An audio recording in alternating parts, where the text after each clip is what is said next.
কারণটা হচ্ছে আমরা এই যে পাঠাটা উদ্দেশ্যে আমরা করছি, পাঠাটা পেয়েছিলাম আমরা 2024-এ 2রা জানুয়ারি।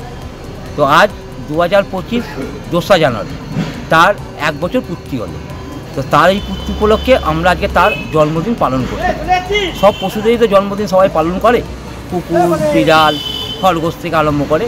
তো আমরা এই পাঠার জন্মদিন উপলক্ষে আজকে এই 1 বছরের পূর্তি উপলক্ষে আমরা এই অনুষ্ঠানটাকে করছি। এই অনুষ্ঠানের মাঝখানে রয়েছে আমরা যে সবাই মিলে যে আয়োজন করেছি খাবার দাবারে, তাতে আমরা প্রায় 100 থেকে 150 লোককে খাবারের অ্যারেঞ্জমেন্ট করেছি।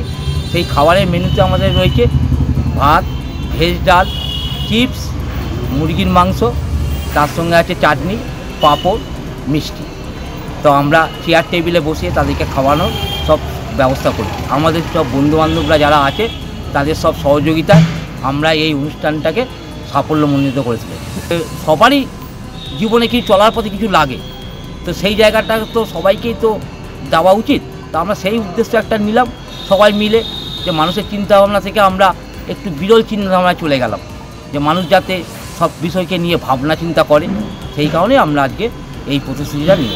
আমরা প্রায় বন্ধুবান্ধব প্রায় 60-70 ওপর বন্ধুবান্ধব মিলে সবাই একতা হয়ে, এইখানে আপনার অ্যাভারেজ বলা যাবে না, সবাই একতা হয়ে মিলে মিশে আমরা এই প্রোগ্রামটাকে করি।